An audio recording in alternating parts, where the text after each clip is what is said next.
Bumuelta si Congressman Sandro Marcos sa pahayag ni Congressman Paulo Duterte na palabas lang ang pagpapalit ng House Speaker. Ayon kay Sandro, baka yan daw ang style ni Pulong dati. Nasa frontline ng balitang yan si Marian Enriquez.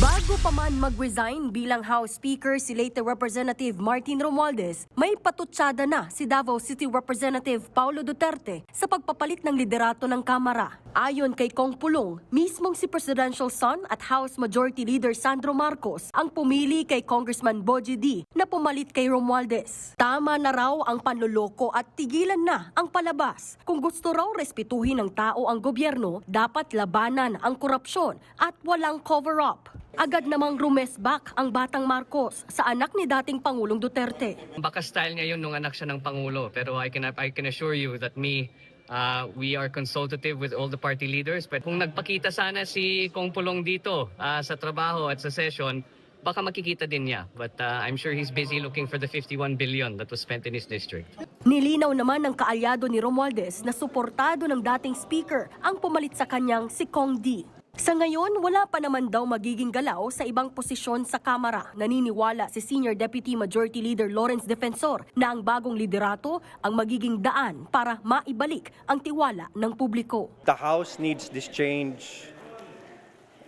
The House needs to rebuild its reputation and regain its integrity. After what has happened to the anomalous budget on the flood control, we have to rebuild the public trust.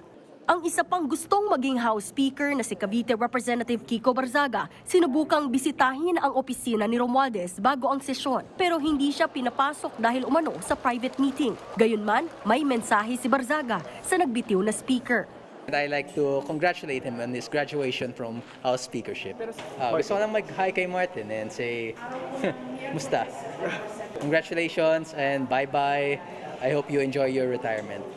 Nagbabalita mula sa Frontline, Marian Enriquez, News 5. Mga kapatid, Andre Felix po, manatiling may alam pagdating sa mga mahalagang balita sa loob at labas ng bansa. Mag-follow at mag-subscribe na po sa social media pages ng News 5.